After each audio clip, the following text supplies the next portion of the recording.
Welcome to Spare Room Studio, a place to create and relax.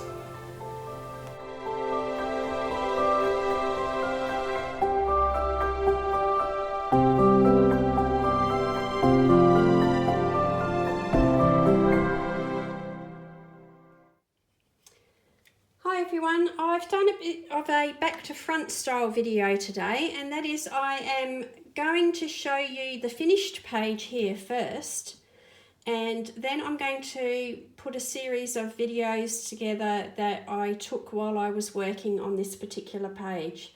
So it was all extremely experimental. I've used a number of different types of acrylic paint markers, and I'll just show you some of the different brands that I've been using.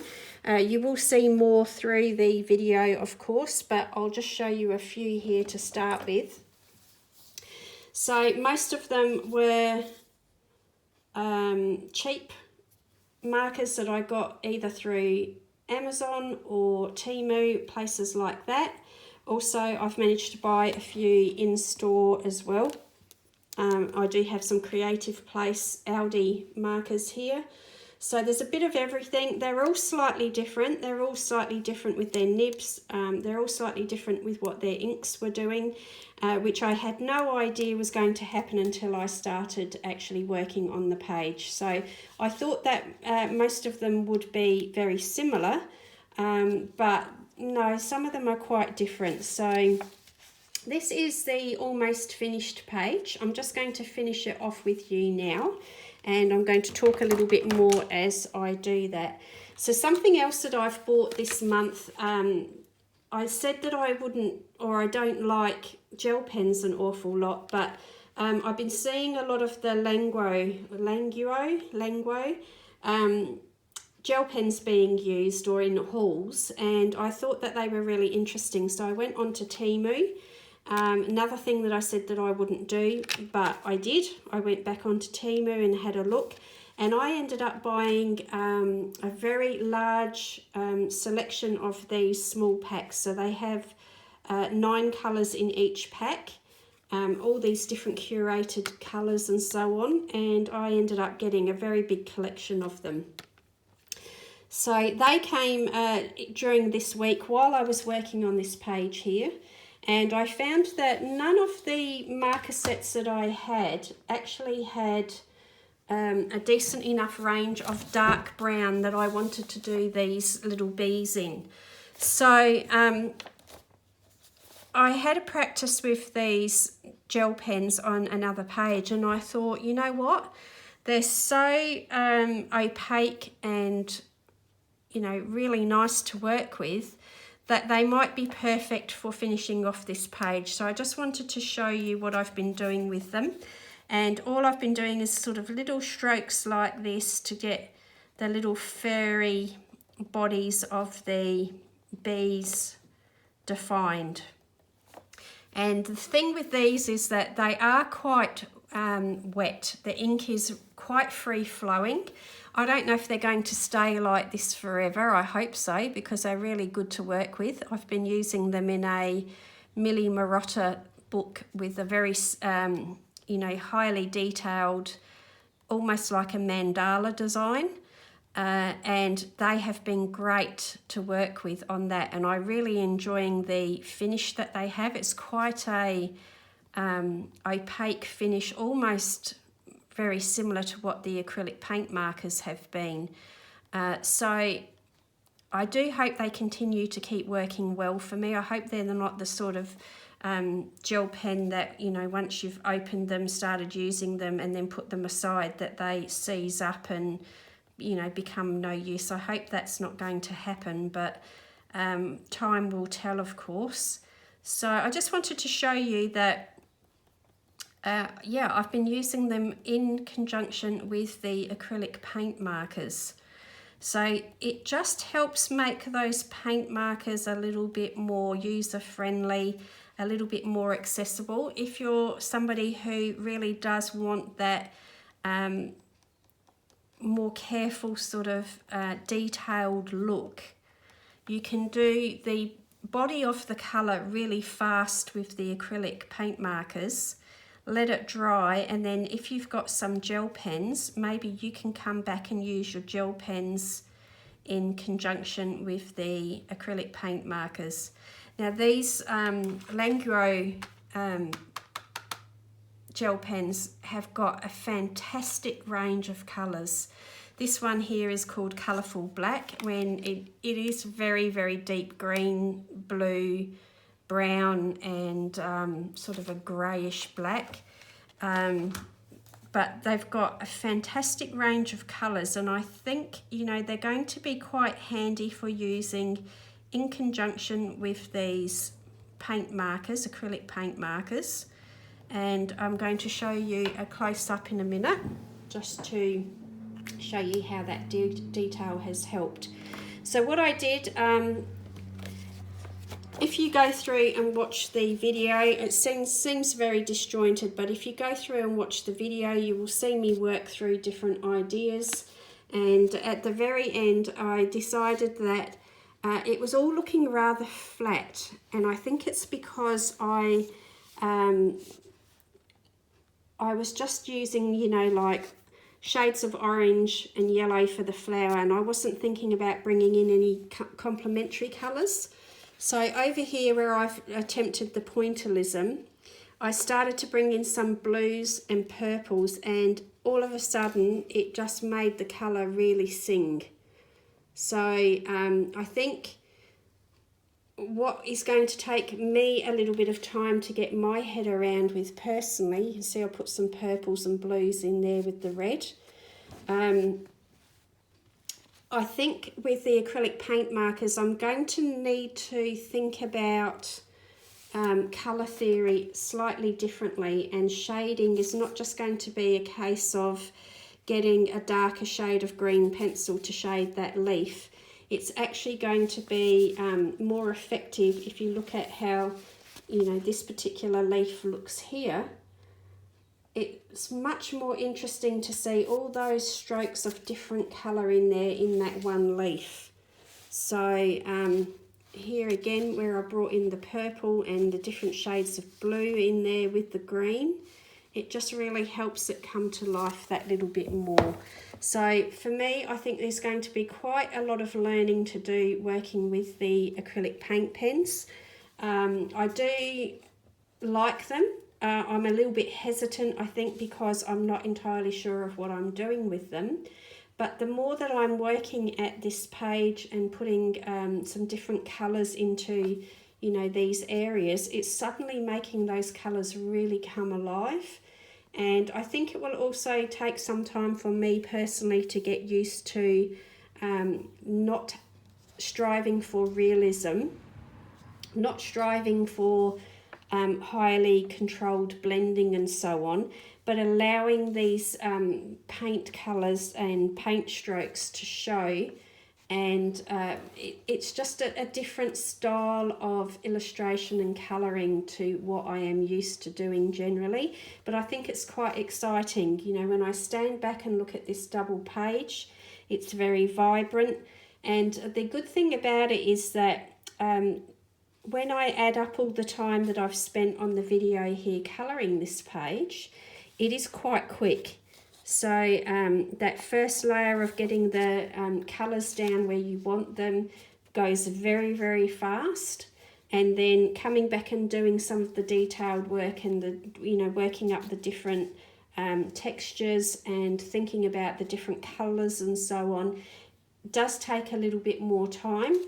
But I think it's still far quicker than working with coloured pencil or even markers. I think it's, once you become a bit more comfortable with it, it can become quite a fast medium to work with. And the paints, these particular paint markers all dried quite quickly. So there was not too much time waiting around for things to dry, like can happen with water-based mediums sometimes. So I hope you enjoy the video. It does jump around a bit, and it is disjointed just for the fact that it is started out being purely an experimental page where I did not intend to finish it, and I didn't intend it to end up looking like a polished piece of work. But as time's gone on, I've thoroughly enjoyed it, and I think that it's actually working quite well as a page in its own right. Yes, it's very experimental, and there are some things that maybe don't make great sense, but overall I'm really happy that if I flip through this book, I'm not going to be horrified at looking at this page when I come to it. So I hope you enjoy it. If you've got any questions, I'll do my best to answer them. Pop them into the comment box, but do bear in mind that I am new to acrylic paint markers. I'm still feeling my way, and at this point in time I'm just having a lot of fun trying out different ideas and letting those ideas flow and see where they take me. So thanks everyone, I hope you enjoy the video, and I will be back with a new video, hopefully using the paint markers again pretty soon. Hi everyone, today I want to talk about acrylic paint markers. I've been working in Flights of Fancy, Pop Manga Flights of Fancy by Camilla, and I was using this page as a test page because I bought some acrylic paint markers recently in Aldi. So I thought I might do a short video to talk about the different types of acrylic paint markers that I have and different ways that I use them, that perhaps you might learn something from it or pick up something you can transfer over to the paint markers that you have in your collection. So this big flower here was actually created using a combination of these Creative Place paint markers, which are a 3mm nib, and I will open that up and show you. So it's quite a big bullet tip. Let's get this to focus a little bit better maybe. So that's quite a big bullet tip. It's a nylon tip, and it does tear up the paper a little bit, so you have to be careful about how you apply it, but the colours have been nice. So I did that flower there with a combination of these colours, and then I overlaid with some other things, so I will talk about that a little bit further as I go along. So they were $7.99 Australian in Aldi. So I do live in Australia if you're new to the channel, so I am talking about Australian stores when I talk about bricks and mortar stores that I visit. So that's Creative Place, and they also had a 16 pack of the 1.3mm line width, and these were $7.99 also, I believe. So much smaller tip. It's still nylon, it's quite hard, and you have to pump the nib a few times for the paint to come down. So that's how those ones work. So they were used on this big flower here, and then this petal started with Sharpie creative markers. Now this is a set of 12. I can't remember how much I paid for these. I got these from Amazon Australia, and I think compared to other acrylic markers they worked out to be quite a bit more expensive, but I got them on a sale. So I've used a couple of those to get started on that particular petal there.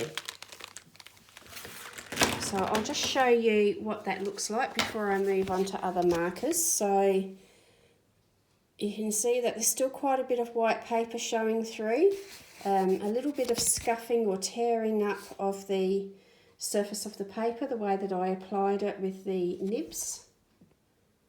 Try and get this colour a little bit better.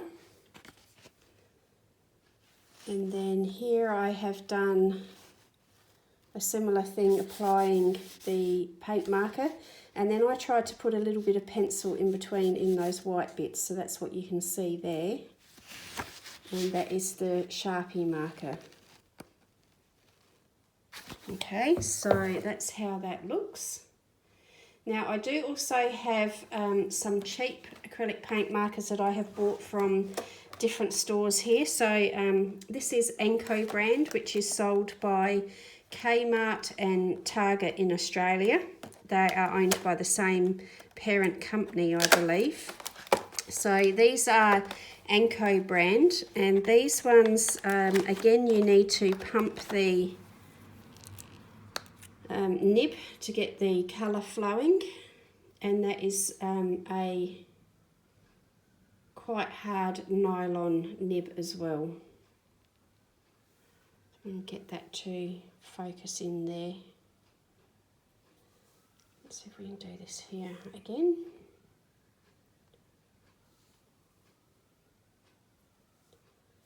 So these are all very reasonably priced. I can't remember the price of these ones. I bought them quite a few months ago and then I've hardly used them.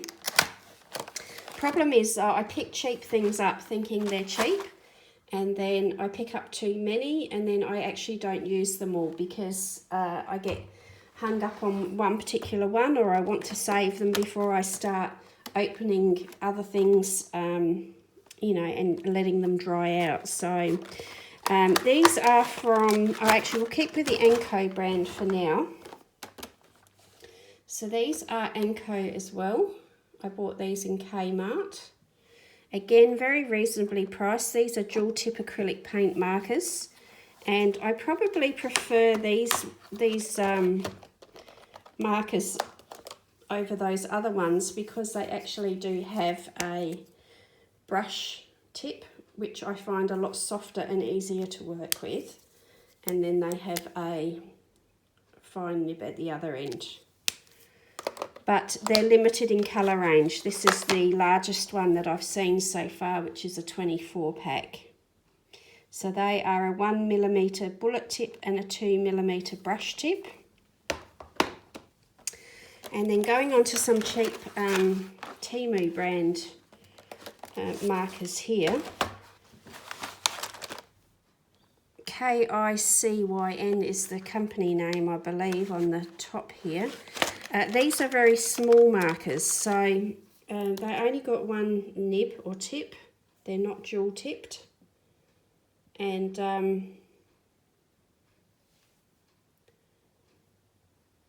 that's what they look like. So you have to sorry, just dropping the lid there.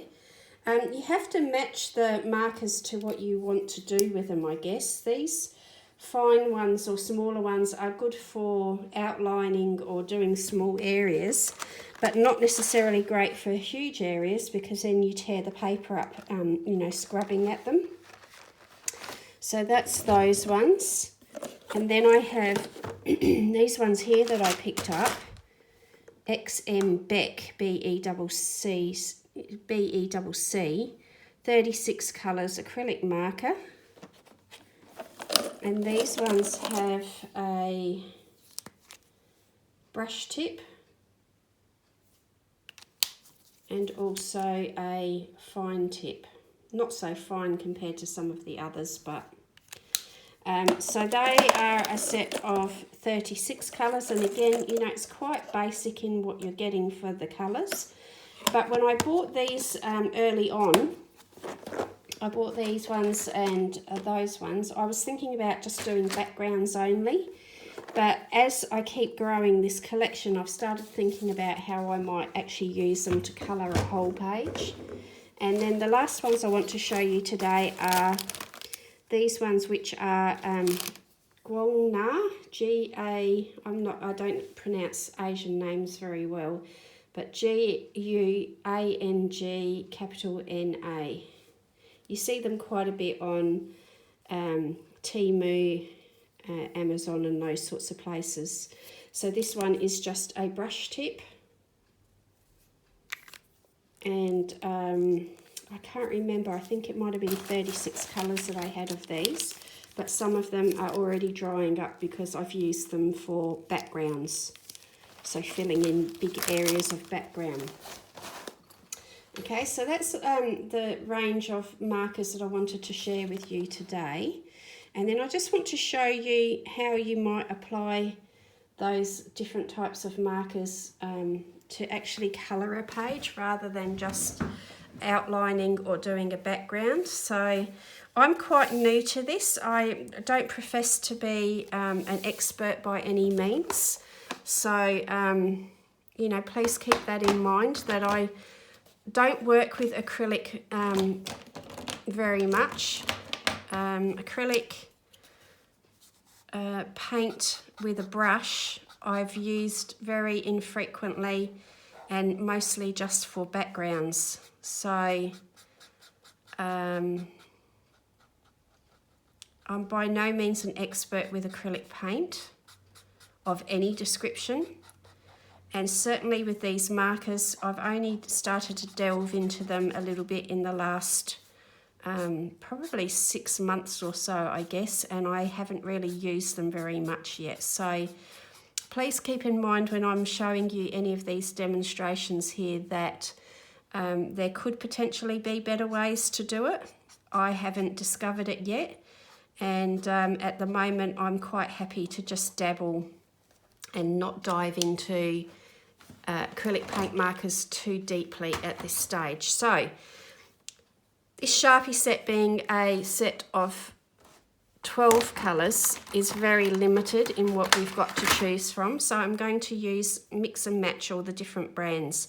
So what I like about the Sharpie creative markers is that this nib is quite soft.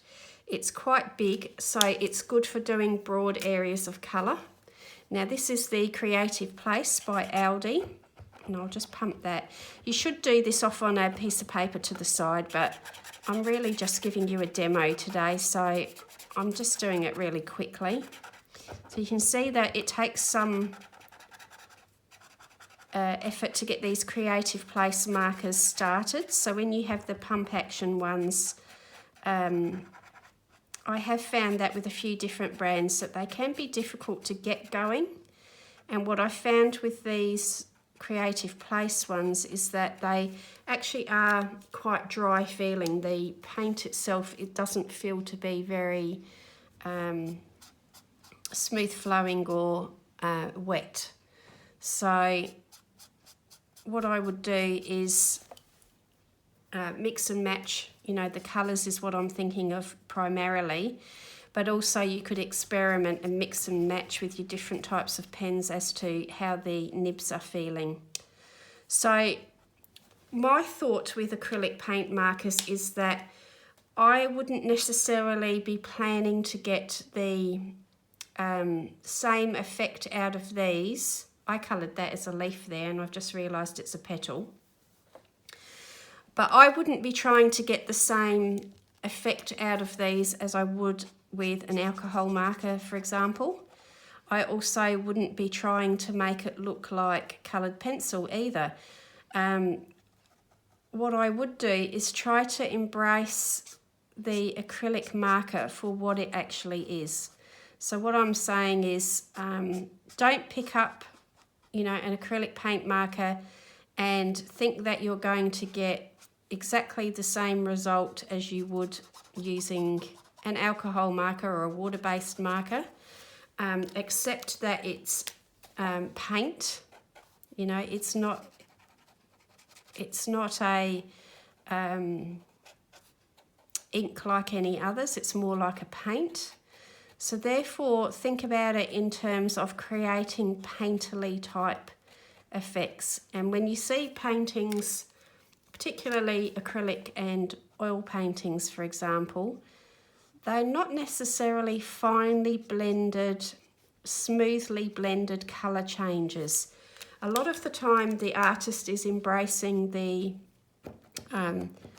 properties of the paint, and they are using brush strokes and techniques to portray the image they want to portray. They're not necessarily looking to have a photographic realism type image with their paint. They're looking for it to look like a painting.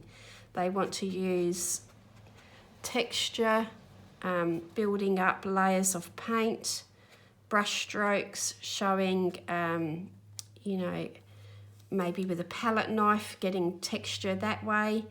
They're looking to portray their thoughts and their ideas for creating an image in ways that a camera doesn't capture it. I hope that makes sense. It's very hard sometimes to think about the right way to word things, but you know, most most artists or painters, we'll talk about painters because we're talking about paint. Most painters do not want their finished painting to look like a photograph. They want it to look like a painting. And the artist is using all of their art skills, their painting skills, their knowledge of colour, their knowledge of form and so on, to tell you a story, to maybe inspire you. It depends what their painting is about, but they're not just painting a pretty picture, they're actually trying to put a point of view across or a belief across. They're trying to convey to you what they feel about that subject that they're painting. And it could be said that a photograph, photographers use a lot of the same techniques when they're creating photography as an art form.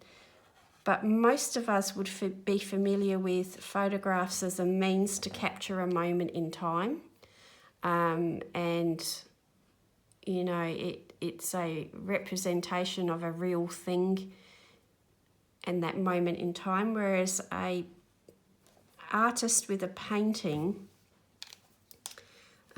is more than that. And some people do just want to create pretty pictures, and there's nothing wrong with that. I'm not judging at all, but I'm just saying that people paint for a number of reasons. And so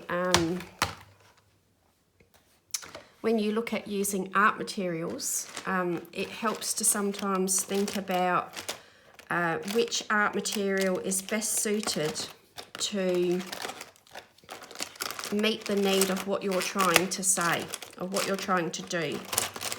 Now, in a colouring book, generally, I'm just looking to do pretty pictures that I enjoy, using colours that I enjoy, and enjoying art materials that I like using. So, a lot of it is for my own needs. So I'm going to try these ones because there's a different range of colours here, and I just want to show you how the colours can play off against each other. So all of that very waffly rambling there to say that as colouring book colourists, we often try to bend the properties of an art supply to meet our needs in a colouring book, and these art supplies are not actually designed to be used in colouring books, and they're actually designed and created for another purpose entirely, but we like to use artist grade materials and use them in colouring books to satisfy a need, but these things are not necessarily created for that, is what I'm trying to say.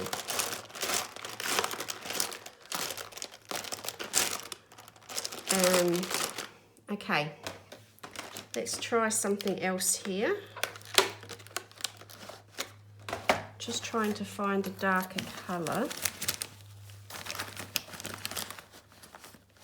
Maybe these ones. Now the box that these ones came in fell apart, which is why I just have them in a regular pencil case. So let's just get some colours out that I might like to try here.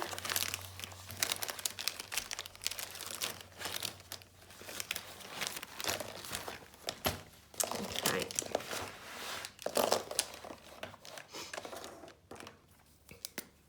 So you could use leave some with very smooth blended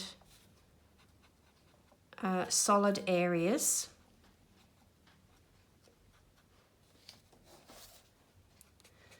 And then you could come back, pardon me, and blend over the top of them to get some shadows and that sort of thing going.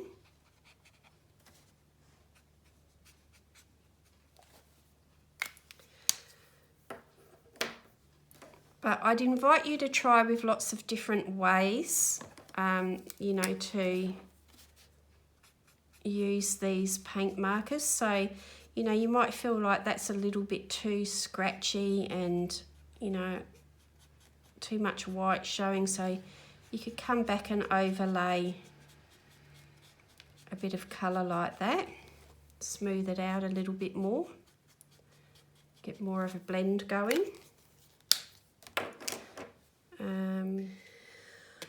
Okay, so I'd like to show you also that you can overlay the colours over the top of each other quite a few times. So this was done with the Sharpie markers, and I'm just going to show you quickly with the yellow again that you can come back over the top of a darker colour with a lighter colour with the acrylic markers, and depending on which type of acrylic markers you have will depend on the result, because some are much more opaque than others. So the Aldi markers here, the paint seems to be a little bit more opaque than what is actually in the Sharpie marker. So you'll have to do a little bit of experimenting and playing. There will be no picking up a marker and immediately mastering it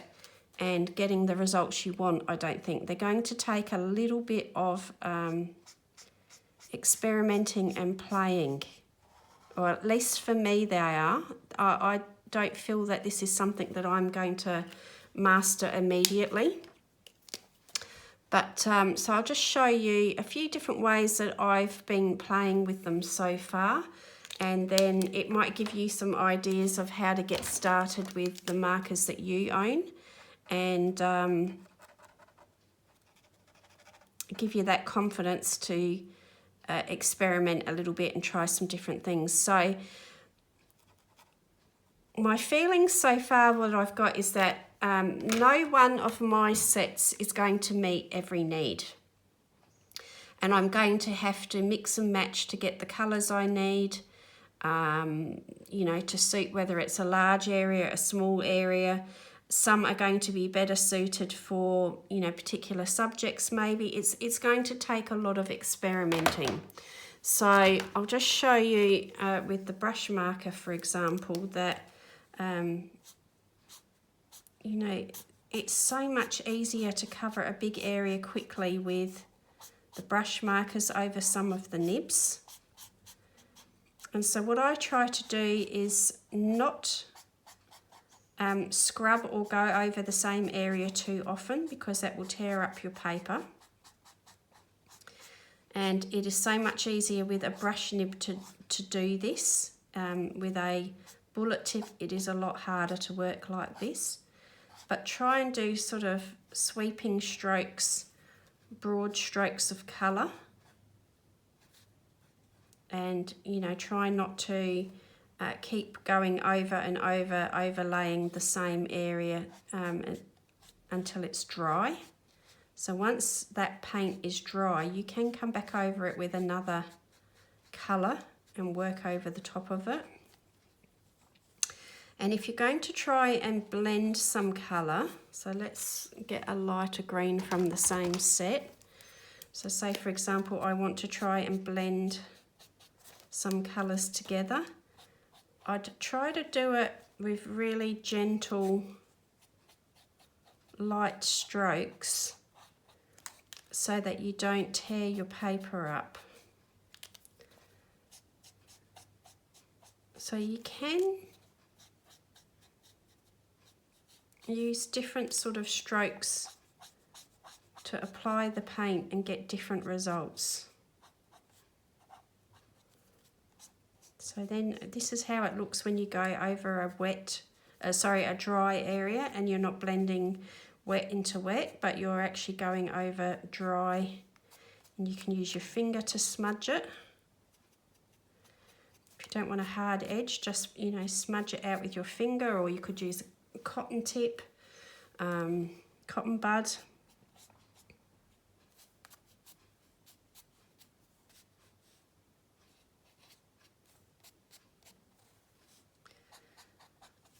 So just, you know, let it dry and keep building the colour up that way as well. That's another way that you can apply them.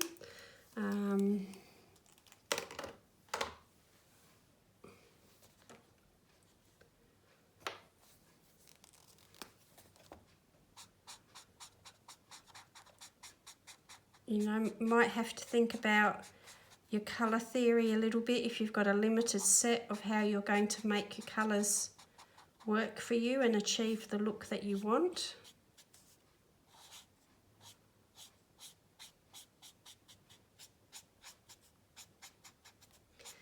Now I'm just touching on this really lightly today. I know there are many other things you can probably do with these. I haven't done it before, but let's get a water brush. And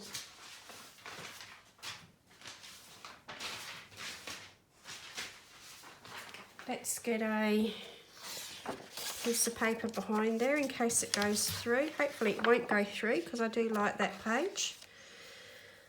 But, you know, for example, let's try working with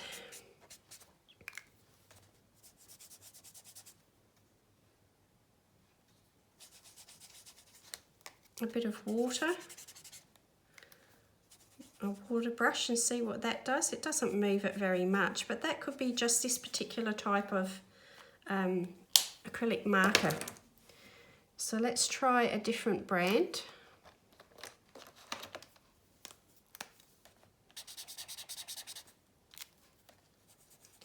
There you go, and that one moves a lot more.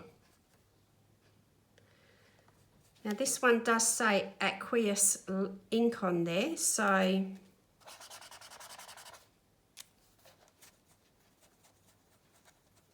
you can see the difference that that one moves, whereas this one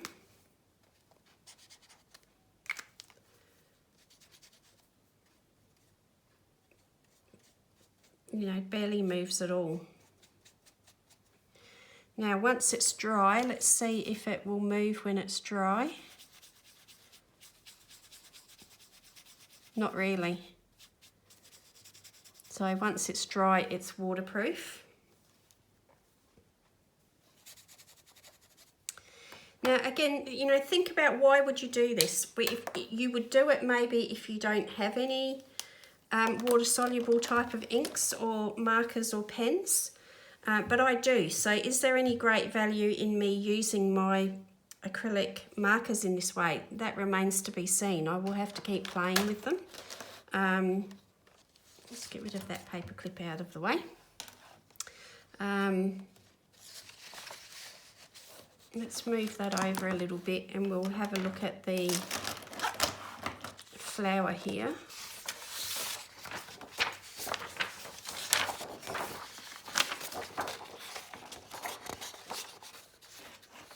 So are you on camera and focused? Hopefully yes.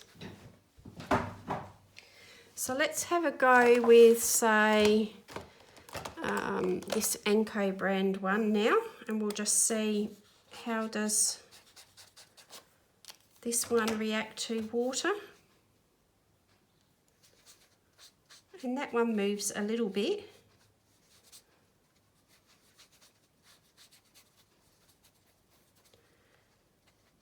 So what you could maybe do with that is think about your whole piece and think about whether there will be an area of your painting that you would like to be really soft and watery, whereas you want some other solid parts in other areas.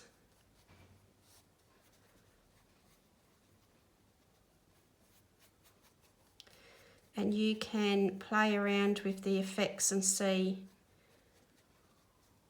you know, what it can do for you, whether you want to mix it up on the one page.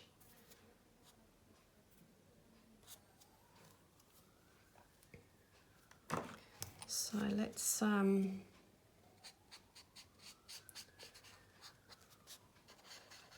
colour in the rest of this one with the solid colour.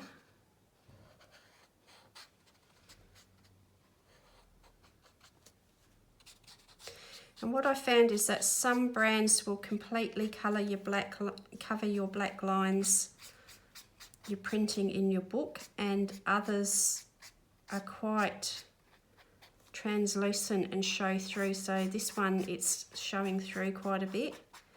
And again, the colour will be partly due to that. So, you know, the lighter the colour you're using, the more the black lines might show through. But so maybe in this bit here, I want just through the wings there to only have a light bit of colour showing. So that might be how I could make that work for me there. Now, I've never done this before, so I'm just having a play here, like on screen with you. And this is the bullet tip. So I've not done this before. I've not tried, you know, using the water and doing this before. So this is all new. So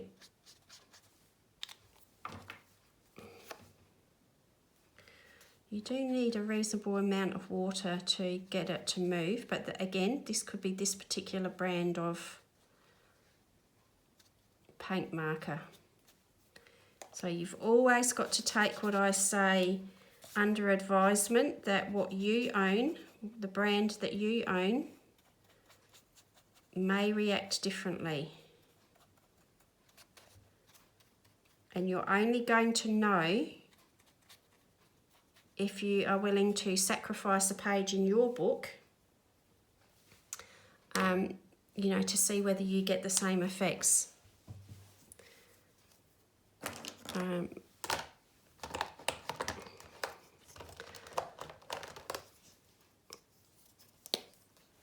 So here, for example, again, using that brush tip is really quick to fill in a big area quickly. Try not to scrub at the page. My instinct is to scrub at it like a water-based marker or an alcohol marker, and of course it's an entirely different beast altogether.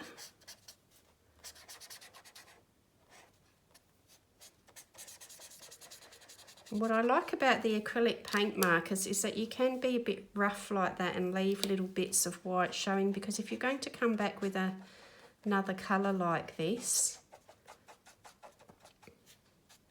you're going to cover that up anyway.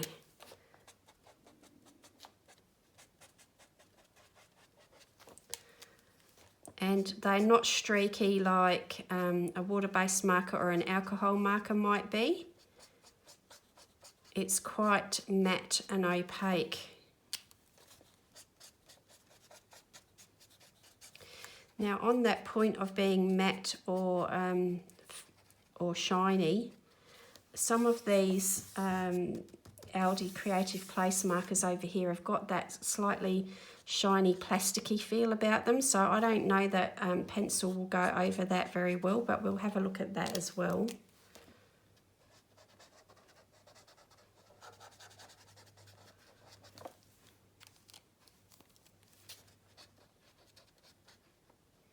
So I'm sorry, this might be a bit bitty and jumping about all over the place, but I'm just sort of, you know, thinking on the spot and having a go on the spot to show you different things. Let's see if we have got orange and yellow in this set, so we'll use these ones. So these Creative Place Aldi markers, just want to show you the difference on one. So they're very dry, and I don't know if they're all like this or whether it's just that I've got a set that is maybe more dry than others. Again, I don't know. I can't comment on that because I've never had them before. So I've got nothing to compare it with. So I recommend if you're going to do this off on a piece of paper on the side first, rather than your book.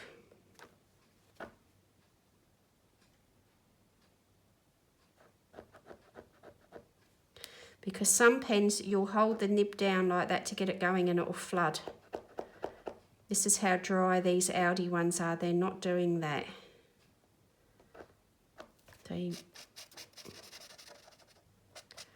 So you can see working wet over wet, it's tearing the paper up a bit.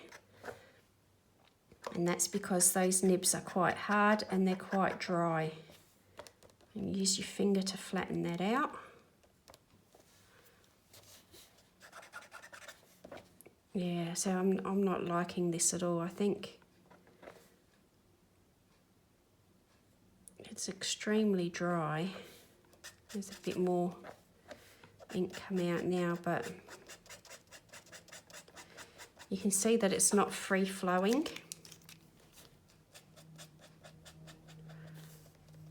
And then I could use my finger to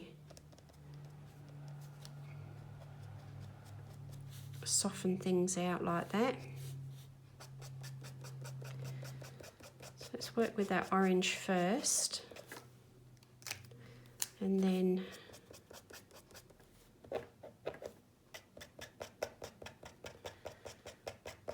so you can mix your colours a little bit that way as well.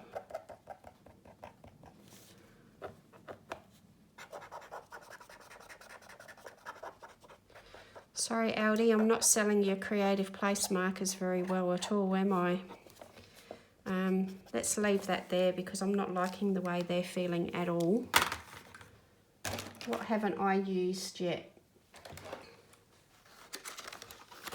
These ones I think are quite juicy.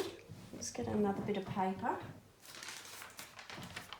There's some old bits of paper here. These ones you have a ball in them. You need to shake it.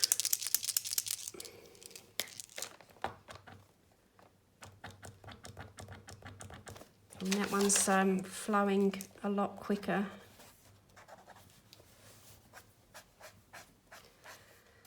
So again, very, very hard nylon nib that if I keep scrubbing over and over in the same place, it's tearing up the surface.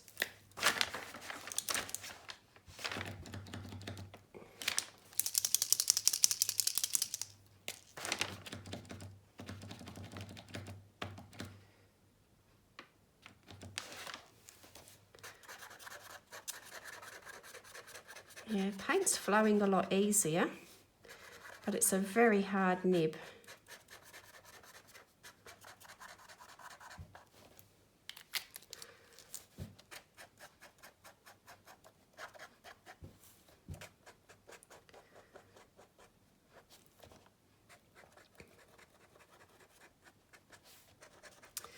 So when I think about working this way, it reminds me a little bit of the way that Impressionist painters worked, and they used strokes of colour that they blended.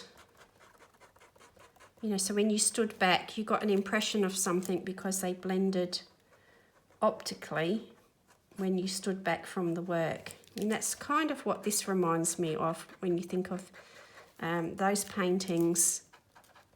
That's how the colour is blending.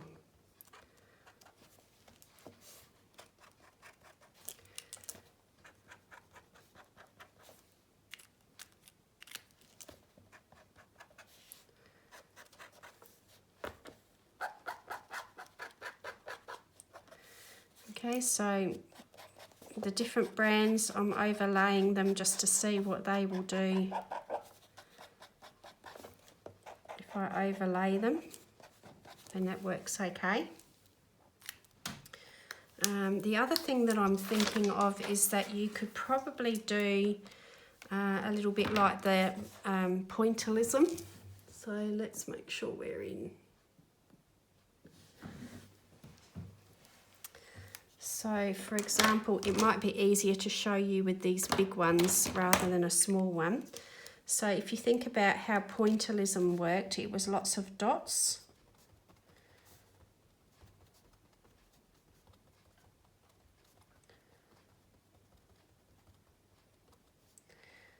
So when you want it darker, you overlay lots of that colour and try to cover as much of it in as you can.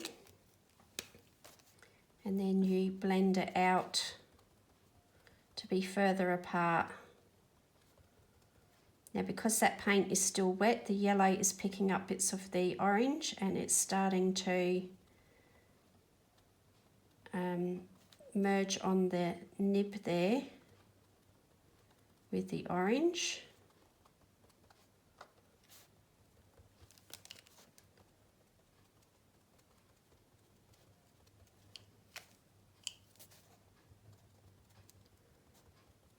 So those dot markers that are actually designed for doing dots would be perfect for this idea. And then I would want a slightly darker colour. Now I only have 12 colours in the Sharpie, so I'm going to use red as well.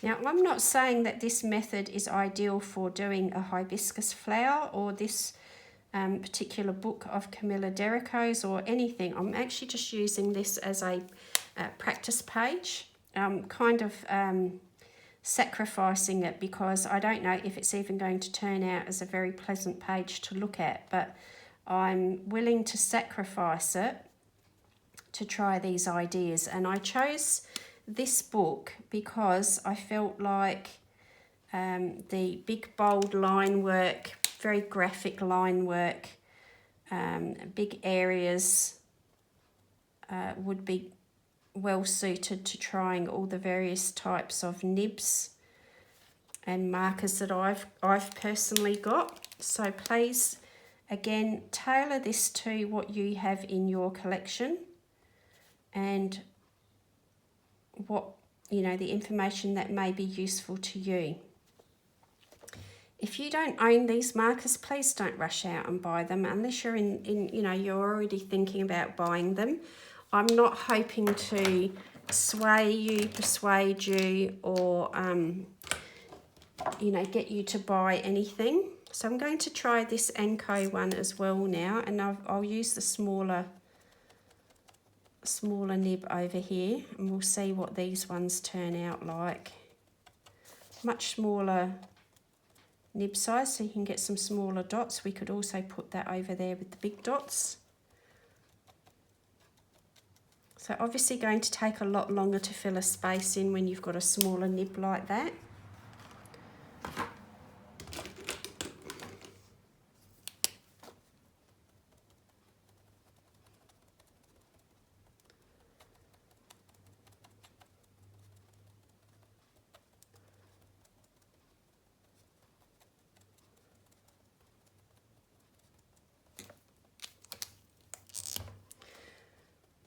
So yeah, I'm not trying to convince you to rush out and buy acrylic paint markers.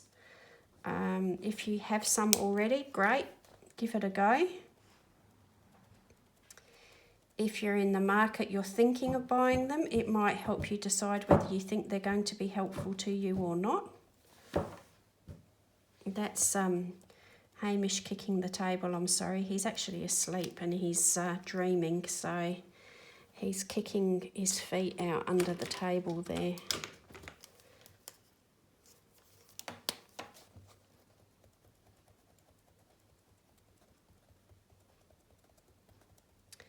But if you are thinking about buying acrylic paint markers, I'd urge you to think about how you might use them. So, you know, if you just want to cover black lines and outline things with them, then any cheap brand, you know, paint marker like this will do the job for you. You don't have to spend a lot of money on them to be able to do things like that. So if you're looking at something like a Posca, which is really expensive, think about, could you get the same result with another marker? Because unless you've got the spare cash to spend on it and you really want to use Posca because that's a brand that you know and you trust and you want to use, have a think about what else could meet your need.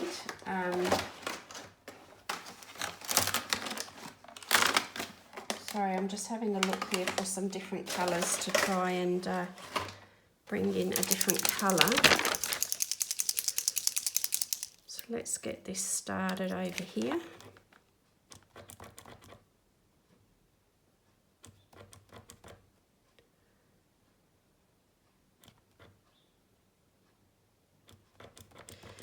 And I urge you, if you're not going to use it on a regular basis, think about, you know, is this marker going to dry up before I get around to using it? Is it the best use of your money? That's quite wet coming out of there now, so that's actually sitting on the top of the paper. So let's try that in a different area over here.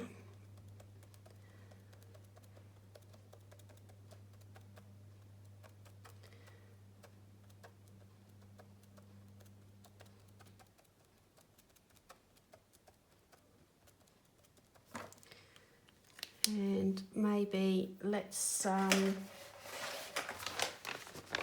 grab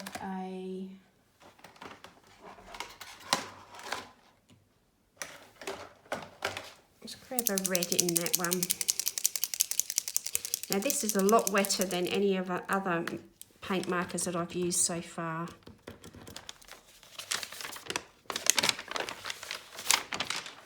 So keep in mind, if you're working over the top of it, that you're going to smudge it.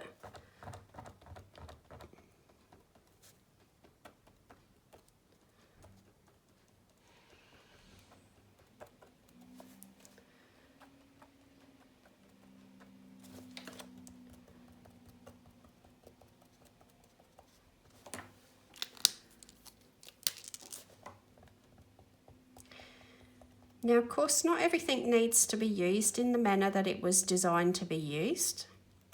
It's your money, you've bought it, you can use something however you wish to use it. I'm not telling you that you must use something in a certain way either.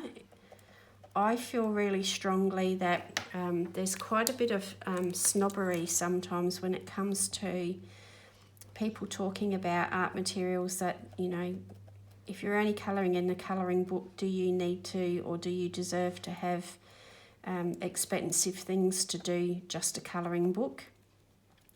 And my view on that is that everyone is free to do what they want in their hobby.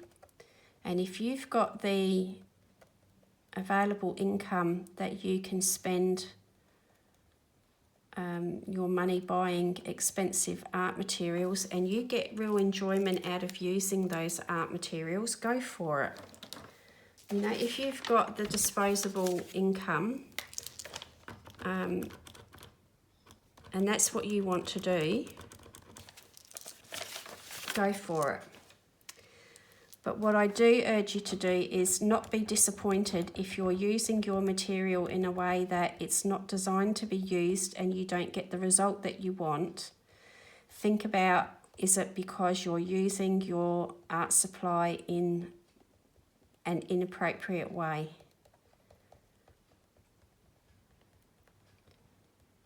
Because there generally is, when it comes to art supplies, there's generally something that you know, is suitable to most techniques or methods you want to do, and trying to force the wrong art supply to do the job that you want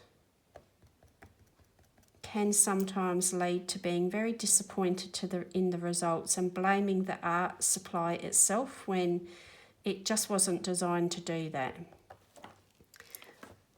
But by the same token, I am all for experimenting like this. I hope I've been on camera all that time, because I may have been off camera. The whole point of a creative hobby for me is primarily enjoyment, but it's being creative. It's pushing that creativity to the limits and not being scared to use something in a different way if that's what appeals to you. Now, I'll wait for this to dry, and it might not be at all suitable for what I want to do, and that will be all down to the way that I've applied it. It won't be that these markers are rubbish. You know, it might not be that they're, you know, inherently unsuitable. It's just that I'm not using them in the correct way, in the manner that they're meant to be used. The same with these very dry ones. Perhaps I haven't necessarily, you know, worked out the best way to apply these particular markers yet, you know, so I can't judge them too harshly to start with until I've given them a fair go. And it could just be that these particular ones aren't necessarily, you know, meant for or have been designed for using on paper in a colouring book. So there you go, just coming over and doing, you know, layers again.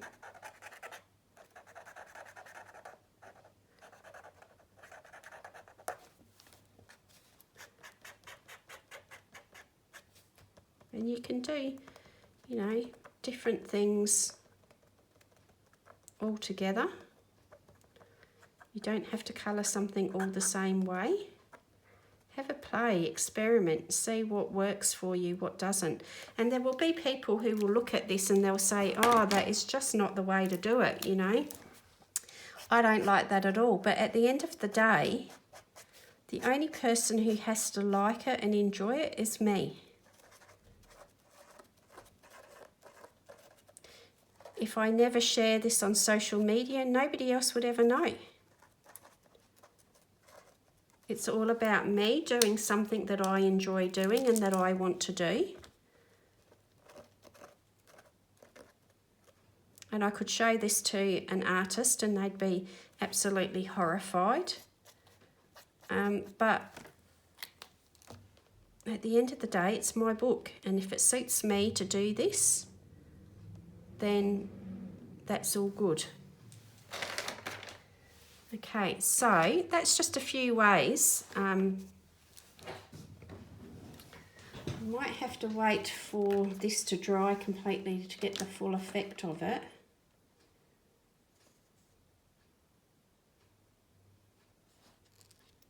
This is actually drying quite nicely as well, so it's really interesting. I wasn't expecting it to look like that, so we'll see how that works. I'm actually just going to try this and see if this blends with water as well. So what I might do here is just work like that and grab the water brush. Oh yeah, that blends really nicely. I was not expecting that. Okay, so that could blend into the dotted area maybe.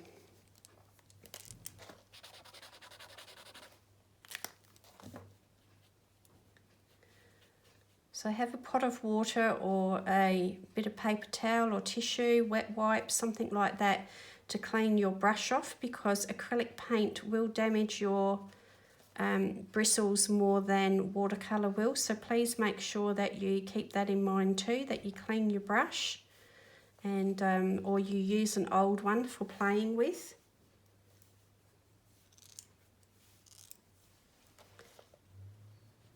So I'm just using that on the back of my hand to clean it off at the moment and get it free flowing, but they work really nice. These are actually called paint marker alcohol based. That's interesting.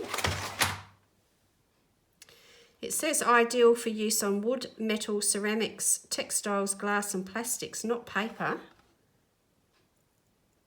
That's interesting. And that has worked with the water really nicely there to blend. I'm just going to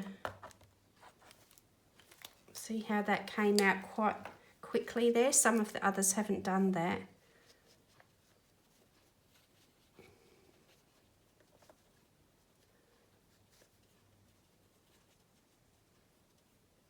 Now, again, somebody might say, well, if you're going to use your paint marker that way, why not just get a tube of acrylic paint and paint with that? Well, I would say to that at this point in time, I'm not very confident.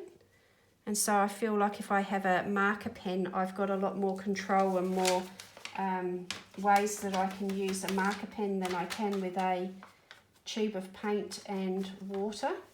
But perhaps working with acrylic paint in this way may actually inspire me to go grab some acrylic paint and try to blend and mix and work with acrylic paint and a paintbrush differently. So all of these things, you know, they help to, I'm getting in a mess here, I've got stuff everywhere.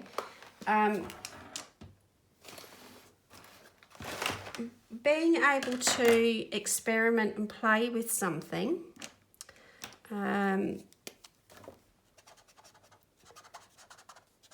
allows ideas to flow.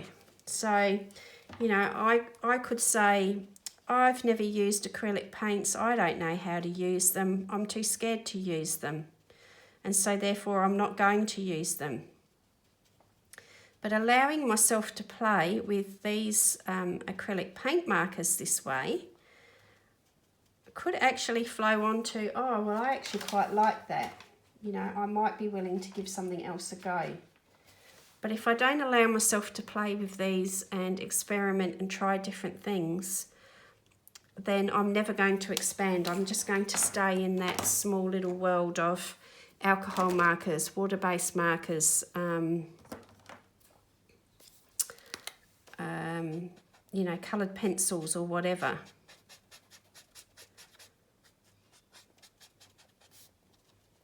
So I guess what I'm saying again is have a little think about, you know, what do you want from your hobby? What do you want? Because some people will only ever use coloured pencils and be completely happy to only ever use coloured pencils, and there's absolutely no judgment in that at all.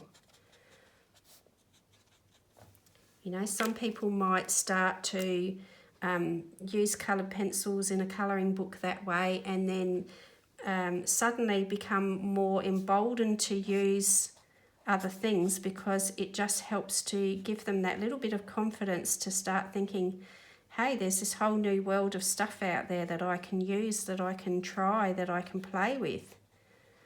And they will go on to do that and do, you know, other things with it.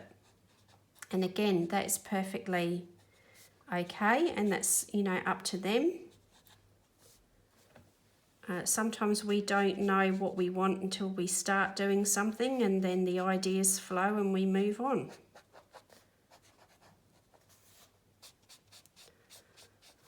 So I think, you know, what I'm trying to say there is that there are no rules.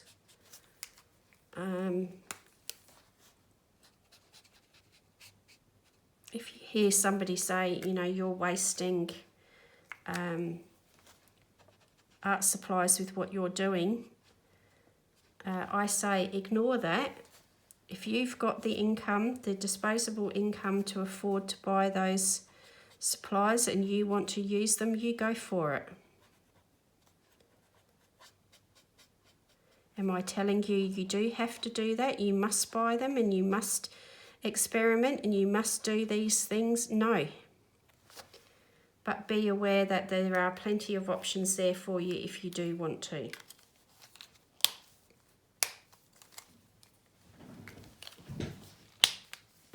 And don't be, you know, don't be scared to get a bit of paint on you. You know, like, use your hands, use your fingers, you know, play with paints, play with whatever you've got. You know,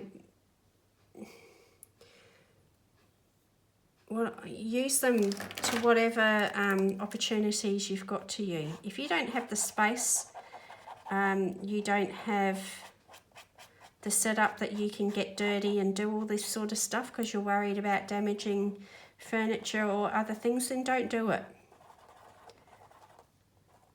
But if you do, if you can put down a tablecloth or a bit of plastic and you can get paints, you can get water, you can play with these things and make a bit of mess, you know, do it, because you never know what you're going to learn until you allow yourself to play and have a bit of mess. Same with a book, you know, until you're confident enough to ruin a page or potentially ruin a page, there's only going to be so much that you will learn.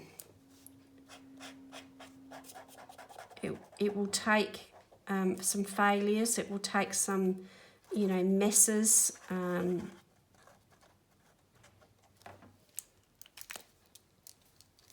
it will take allowing for those sorts of things to happen for you to make those breakthroughs and move on.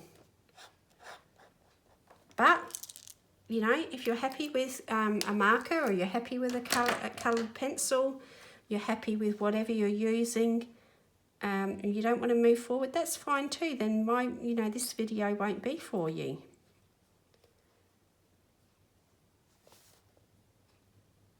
And there's absolutely no shame in that whatsoever. There are times when I don't want to do all of this stuff. I just want to pick up a colouring pencil or a marker and get colouring, and I want to do flat saturated colour. I don't want to mess around with techniques. I don't want to mess around with shading. I want to do basic things, and that is perfectly okay too. There are books that are well suited to that I can pick up and, you know, do that to my heart's content. So, yeah, please don't feel like I'm ever lecturing you or telling you you must do something a certain way. That's not what I'm here to do. And I'm just giving you some options, sharing with you my thoughts, my way of working, how I approach stuff. And if you can use it and you get something out of it, then I'm really glad.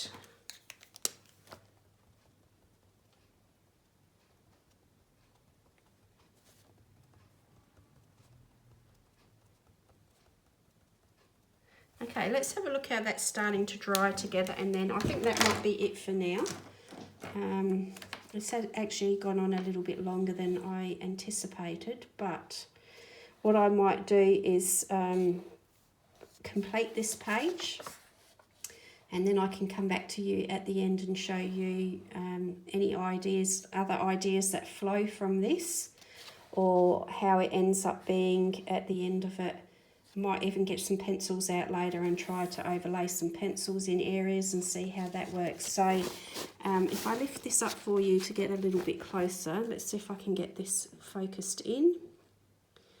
So this is the area here what I was talking about with pointillism, and you're using the various colours of dots to blend in and create a effect. So when you see it close up here, it doesn't necessarily look that great. And here the paint was thicker and more wet, and it's actually built up a lot more texture on the page there than some of the others. Okay, so it looks, you know, quite messy when you look at it close up like that. But when you move the book away and you look at it from a distance, it looks like a much more gradual blending of colours going into each other there. So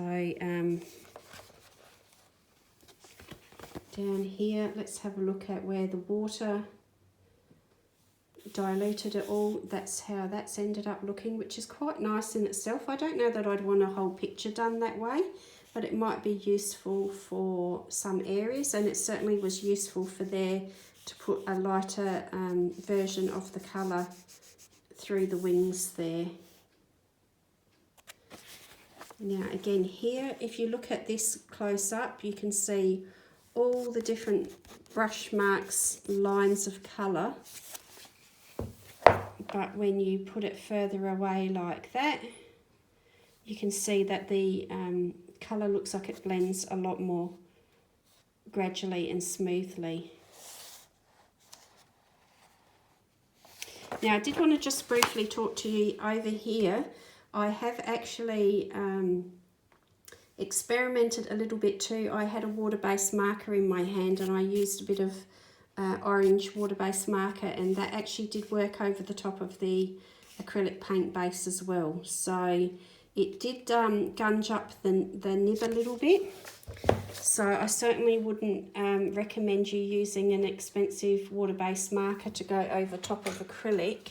So I just used one of these connector pens, and let's see if we can see how the nib looks. It's a little bit banged up, but I'll just show you quickly what I was doing with that.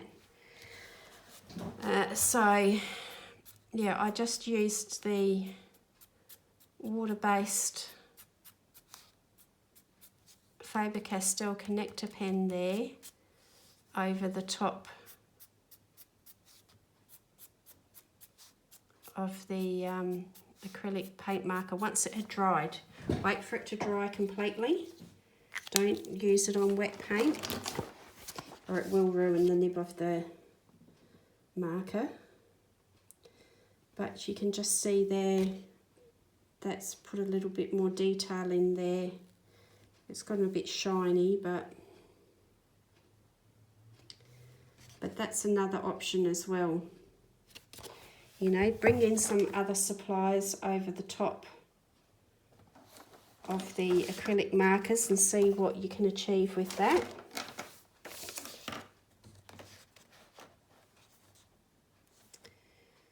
Okay, so I might finish this page off camera and then come back to you and point a few things out.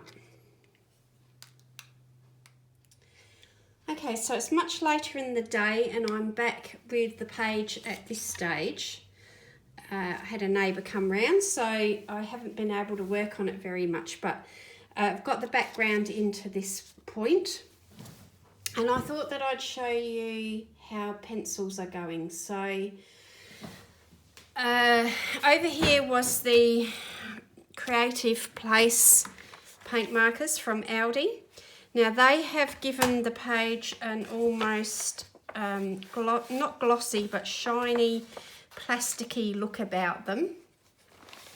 And what I've discovered is that Prismacolor don't work too well on there, so I'll just show you briefly that it does work, but you can see it's got lots of pencil crumbs and it sort of slips over the surface. It's not gripping very well. There's no real texture or tooth there for the pencil to adhere to. So that's Prismacolor, and I'm just going to try Artex because they are a harder pencil, so I'm just going to give that a go and see how Artex work on the Aldi Creative Place markers. So let me just try and get a similar colour, see if I can find something to work with that. Let's maybe try this pink here. So it does work.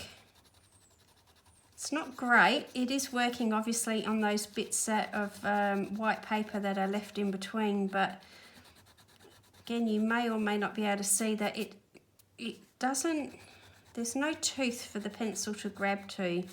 So it is working, but it's kind of sitting on the top. I mean, you could probably work at it and get something going there, but it's not great. So I wouldn't say it's ideal. Let's just brush away those bits. Ideal on there. However, if we come over here to this section where I've diluted it with water,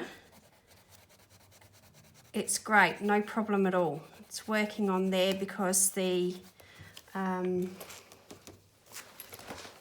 paint was very diluted. I'm just trying to find which ones I used there. That was these Anko acrylic paint markers that actually say that they've got alcohol based ink, which is bizarre to me because they're paint markers, but anyway, that's what it says on the packaging.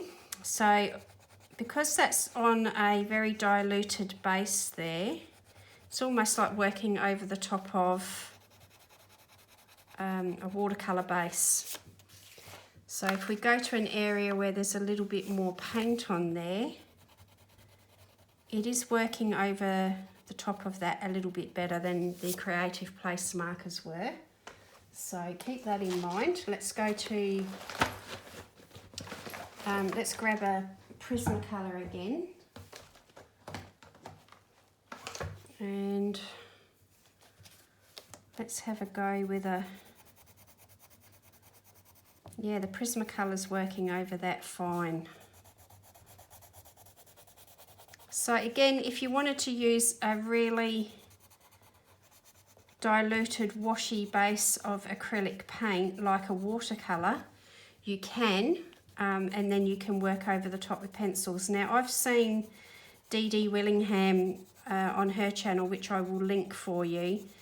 She uses watered down matte acrylic. It has to be matte. There can be no shine or gloss to it, but she uses matte acrylic, very watered down as a base, and then she uses Prismacolor over the top all the time, and she creates the most beautiful pages. She gets really deep, vibrant colour, really quite special.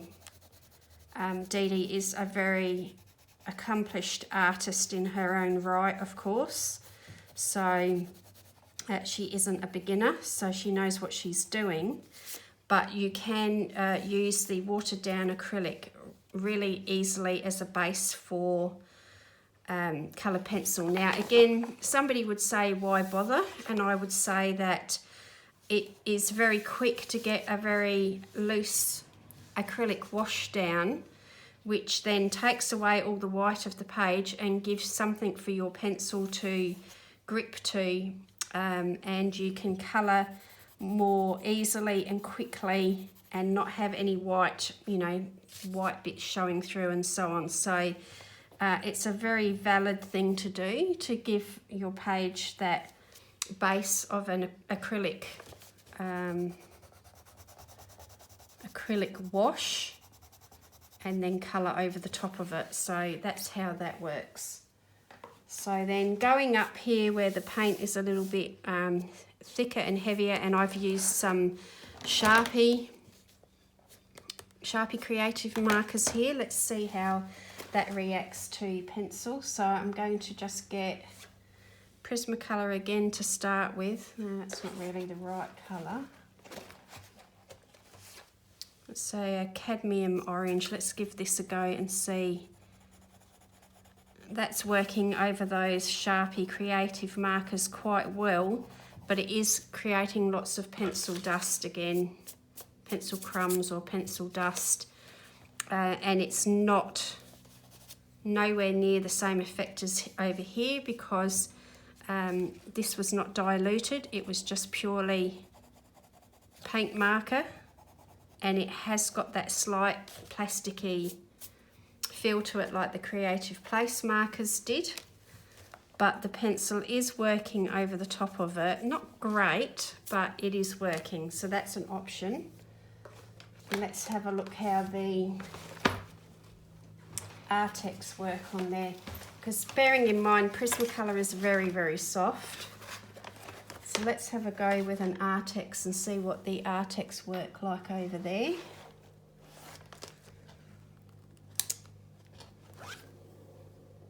So this is pale vermilion.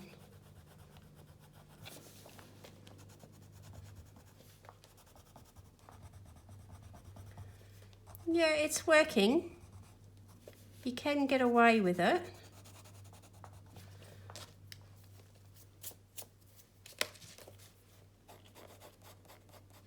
Certainly working better than the Prismacolor did.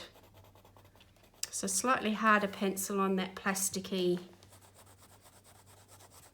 slightly shiny paint, whereas the Prismacolor works better over the flat acrylic washes. Now some of these greens, it looks quite matte, and that was the Guangna. Forgive me if I'm not pronouncing that correctly, but these Guangna brush tip acrylic painters, and that's what I've done for a lot of the greens. So let's have a look and see whether, yeah, the Artex is working over that, no problem.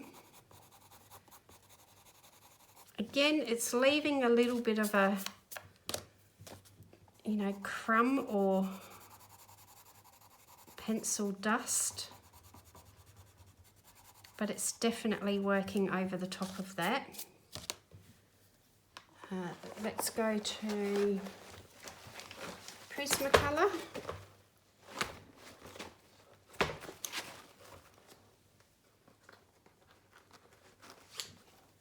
And let's see how the Prismacolor go. Yeah, the Prismacolor's working fine over that as well.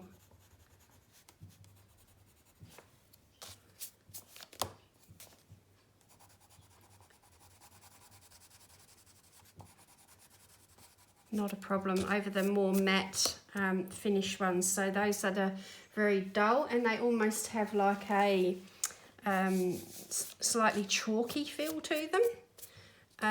That works.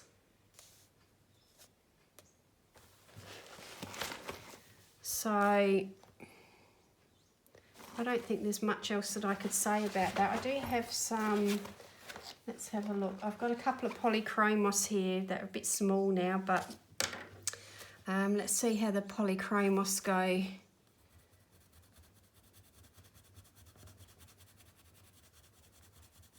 Yeah, that works quite easily.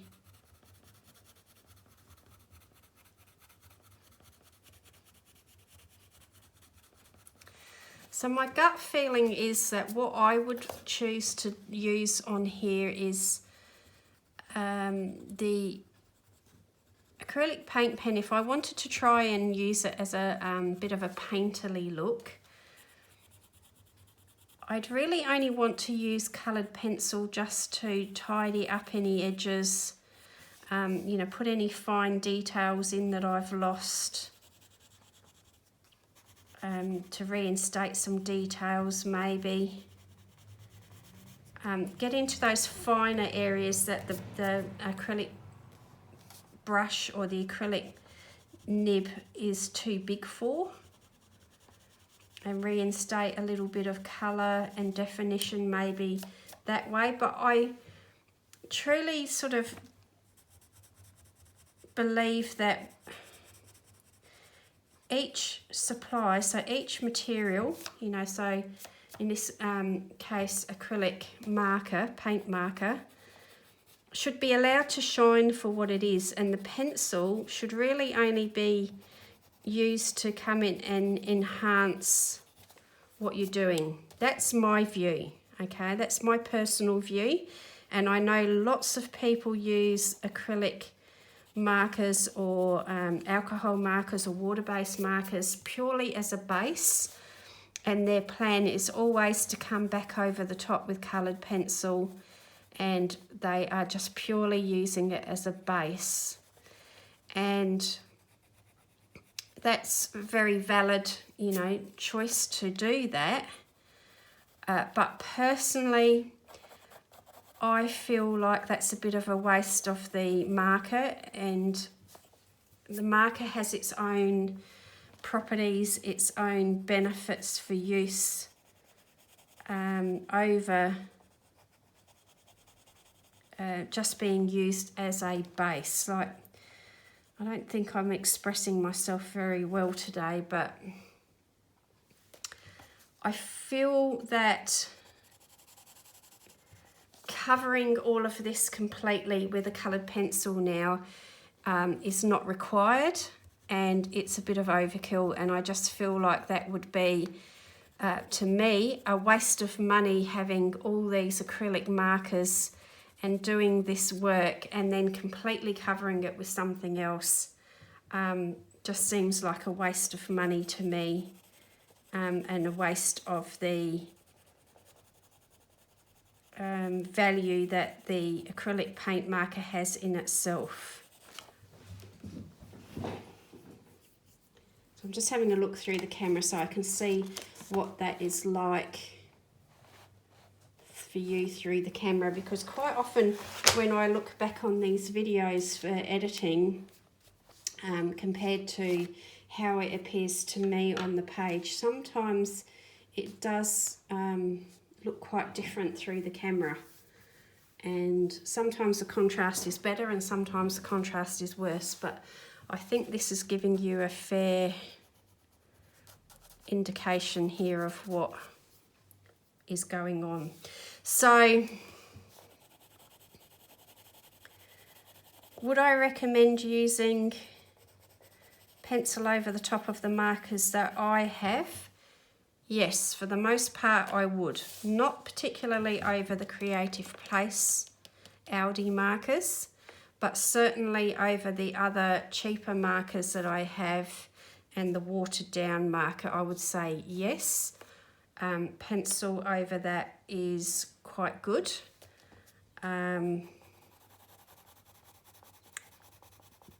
Do I recommend covering the whole lot up? No, I don't think that's required, personally.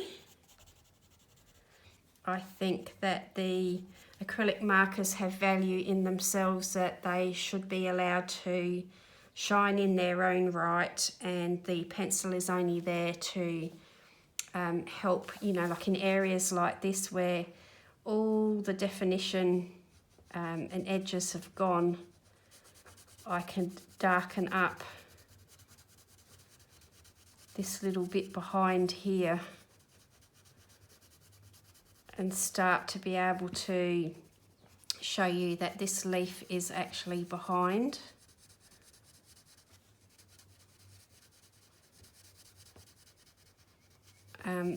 That's the sort of place that I would be. I hope that was on camera.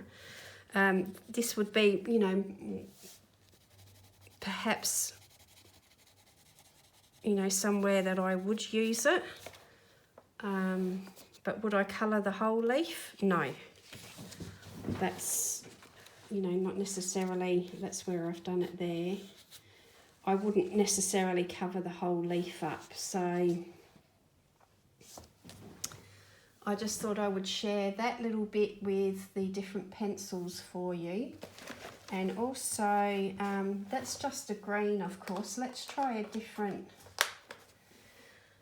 polychromos. In this particular case that I've got out here, I don't have a lot of colours in the polychromos, but we'll try a alizarin crimson. And that is working over the top of the Aldi markers. It's harder, it's not, you know, it's not easy, but in a pinch, if you needed to change something or adjust something, or you know, give a little bit of detail to something, yes, you could use it.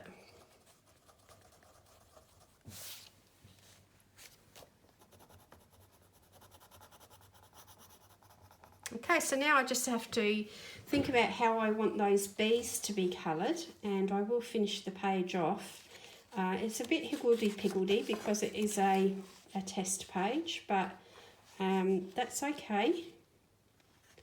It gives me an idea how things work, and it's not an unpleasant page to look at if I flip through the book. Okay, so I'll keep going and I will come back to you. Okay, so now I'm moving on to the bees, and I've been trying out all the different markers again, trying to find the right colour, and yeah, more so colour than anything with these. So these ones are a double-ended one as well. And I've decided that all the bees do not need to look exactly the same, because I want to try all the different markers out. The whole point of this particular page is experimenting, so whilst it will be nice to have a pleasant page at the end of it, the goal of it is to actually mess around, you know, experiment and try out the different markers, the different nibs, the different looks that I can achieve, the different colours and so on. So that's what I'm doing here. I'm having a go with all of that. And I'll do this page first and then I can do the other page on my own afterwards. So I've used, again, the Audi Creative Place smaller nib is quite nice for these more detailed areas. And I had a look at Camilla Derrico's Instagram page and had a look at how she actually paints her bees, because if you're not aware, Camilla Derrico doesn't just do colouring books. She actually is primarily an artist who sells her original paintings, and her colouring books have you know, all the sort of characters and things that she includes in her paintings, she includes in her colouring books as well. But colouring books is not her primary focus, although she does them very well and her books are a lot of fun. But I went on her Instagram to have a look to see how she actually does paint her bees, and got some ideas for colours from how she paints her bees. So I'm thinking about, she does paint with, I'm not sure if it's acrylic or oils, I think it's probably acrylic, but her paintings have a lot of texture and you can see brush strokes and so on in it. So that's what I'm trying to keep in mind here. I do quite like this Anko marker, this particular one, which had the brush and the fine point. I do like it for both. The quality of the nib is really nice, and the paint is nice. It's actually quite pleasant to work with. It does leave that slightly sort of glossy, plasticky look about it. If you do want to go over it with the pencils, you need to keep that in mind. I'm not sure whether these are available outside of Australia. You probably would get them in other countries, but they might be branded with a different name. So I'm sorry, I can't do an Amazon link or point you in the direction to get them if you don't live in Australia, don't have a Kmart. Our Target, I believe, is a bit different to a US Target store. So all I can suggest is that you have a look in your local stores and see what's available. And if they are cheaply priced, it's worth getting them to have a play with and see whether you like them. But I wouldn't advise spending a lot of money on some acrylic paint markers until you're sure that it would be something you're going to use. I'm just trying all the different colours here just to see what the colours look like more than anything. I haven't found a really nice rich brown yet. In all of these markers that I've showed you today, I haven't found a really deep rich brown that I actually feel, you know, is the one that I want to use.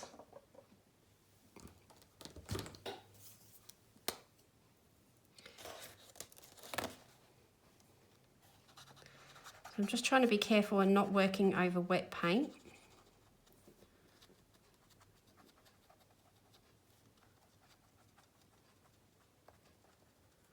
So, yeah, my viewpoint is that I wouldn't recommend particularly any one type of these markers that I've got here.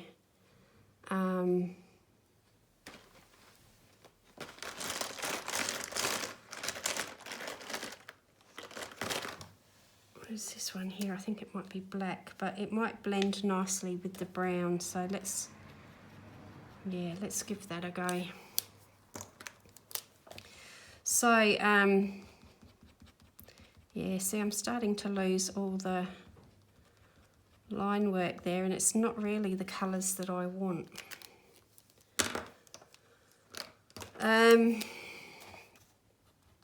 Yeah, I wouldn't recommend you rushing out and buying acrylic markers unless it's something that you really think you're going to use a lot. If you're just going to use it to go over black lines and disguise black lines and so on, then most of the cheap ones will do the job for you. But personally, yeah, I don't know how often I'm going to work with these, if I'm brutally honest. I don't tend to outline or disguise the black lines on my work, my pages, because that doesn't bother me. So I hadn't bought them with that viewpoint, but what I had thought that I might use them for or have a good use for would be to do solid backgrounds, rather than getting tubes of paint and brushes. I thought they would be really handy for me to do like a solid background when I don't feel like messing around doing, you know, fancy backgrounds.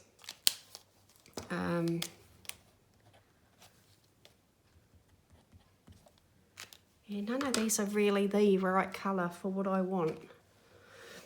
And that's the problem when you have markers, is that you don't necessarily always get the colour you want. A little bit darker, but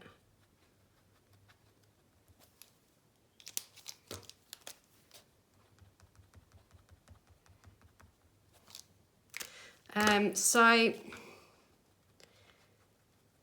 I know that I've picked up quite a few cheap sets here, and that is a failing that I have, is that I see cheap art supplies and I feel like I've got to give them a go, because, you know, then if they don't work out, I haven't spent a lot of money on them. It doesn't really matter. But of course it does all matter. It's still overconsumption, and it's still wasting money, whether it's a small amount of money or a large amount of money. But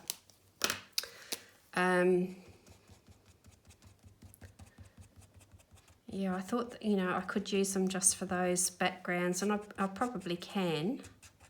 The danger is if I open too many of these and then I don't work in them quickly enough, that they could dry up and then I'm just throwing money away.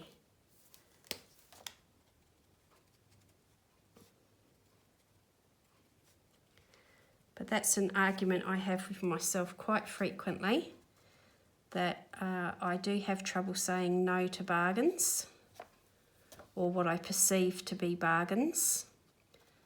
and then I don't end up using them. They get thrown in the bin, and they are really not a bargain at all.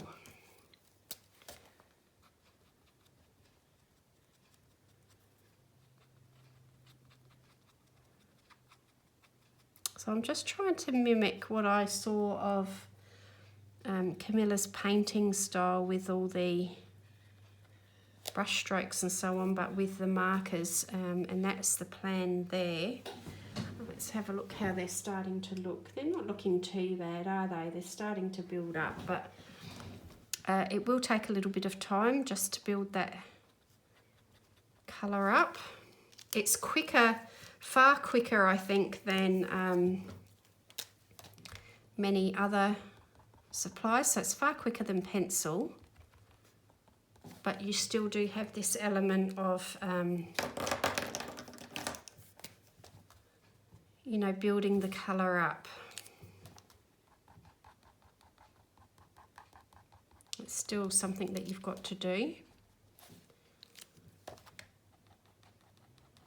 And another downfall that I have is that I can be rather impatient and I want quick results. And that's why I tend to like using water-based media and markers, is because that quick result is something that, you know, I'm looking for. So I'm just going to go around and do all their eyes, or start out with a bit of black in their eyes, or what I perceive to be their pupil. So I just would recommend really thinking about it before you go investing money into a supply that you could live without. You don't need to have these. So, you know, my view would be that I just recommend to you to think about whether you really will have a use or a need for them. And if you're just the sort of person, a bit like I am, that you're curious and you want to try things, you know, because it's something different and you haven't done it before, and so it might be worth, you know, just trying it. Look out for a bargain. They do tend to be in a lot of different stores now. It used to be at one stage that, you know, you were only really seeing them online, but I've seen them in the cheap department stores now, and I've seen them in the art store. I've seen them in, you know, some discount stores. So they are starting to pop up in all sorts of places now, the acrylic markers. So you could potentially find yourself a good bargain somewhere, and that might be worth having a go.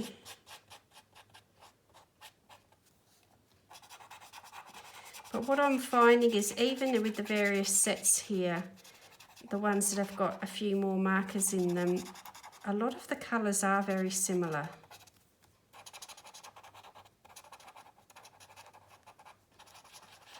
So again, I get sucked into this full set syndrome, thinking that, you know, more colours is better.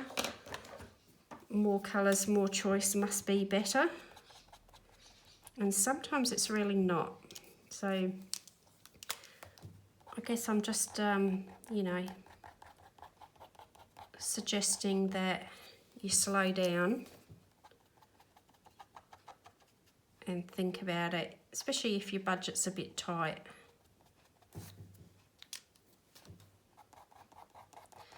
Now, I can honestly say I don't think I've seen many people so far on social media in the accounts that I follow.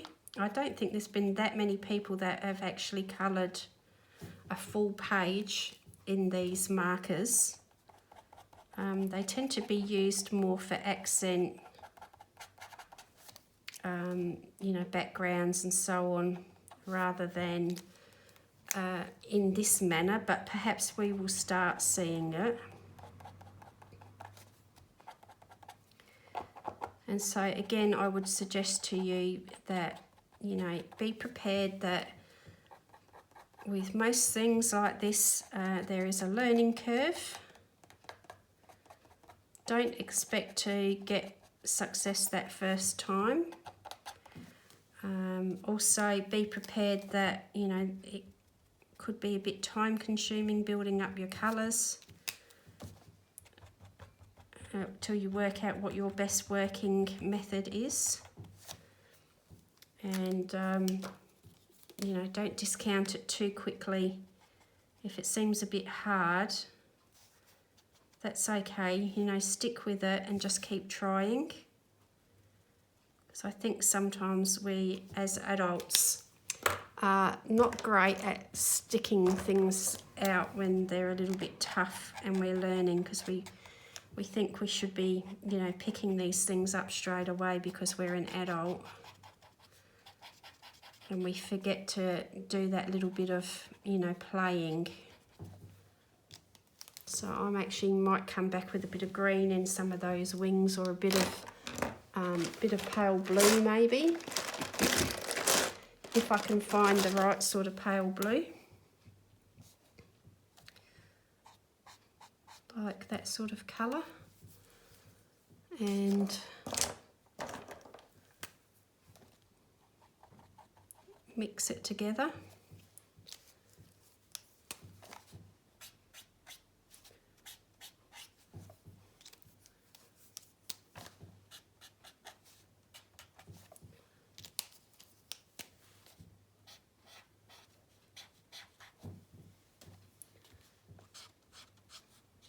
Sorry if my chair's making a bit of noise there. It's all gone quiet at the moment and every noise seems like it's amplified.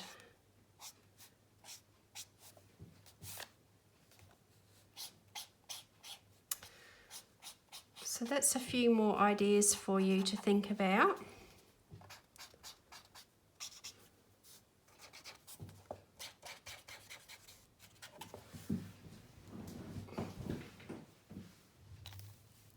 And again, I think from a distance they look far nicer than they do close up.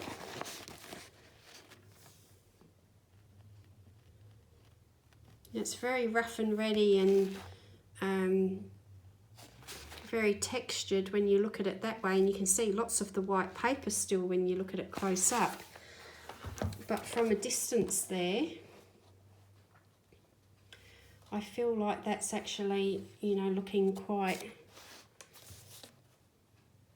nice and a bit of fun, and I'm really actually quite enjoying it as something a bit different from, you know, the very highly blended, careful colouring that quite often is seen in colouring books. So I will keep going with this and be back with you pretty soon.